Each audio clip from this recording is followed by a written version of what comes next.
Hi sis! So welcome back to our channel. Ang inyong kasis, Gwen Angel. For today's video so dumating na yung ating parcel. Ayan. So itong parcel na bubuksan natin ay para to sa akin mga fur babies mga sis. Dahil nga nag-summer. So hindi inaasahan nagkaroon ng garapata yung aking mga junakis. Pero last year kasi hindi ako nakaranas ng ganon. Sa Conchitsu hindi siya nagka-garapata. Pero ngayon, dahil tatlo na sila dito sa sala, plus yung isa sa kusina, meron pa kami isang aso doon, nagkaroon din siya. So, nung naalala ko, gumamit pala ako nitong items na to.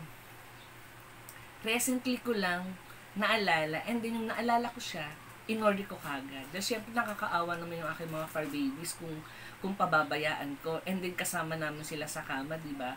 So, agad-agad in-order ko tong parcel na to mga kasis. Kaya mga kasis, buksan na natin.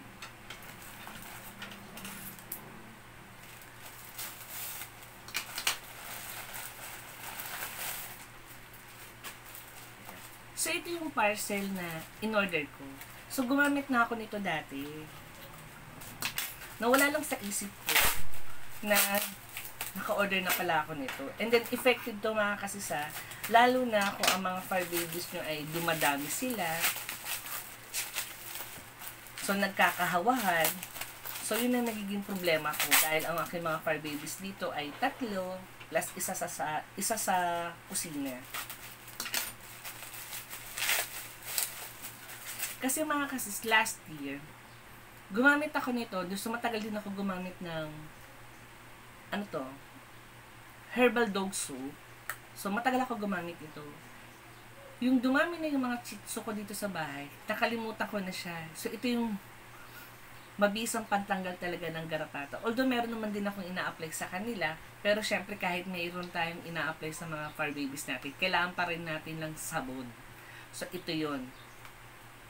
And, ayan mga kasiso. Herbal soap, dog soap. Ayan. So, dalawa na kagad ang in-order ko. Dahil itong isang sabon, naghahalaga siya ng 150 something, parang ganon.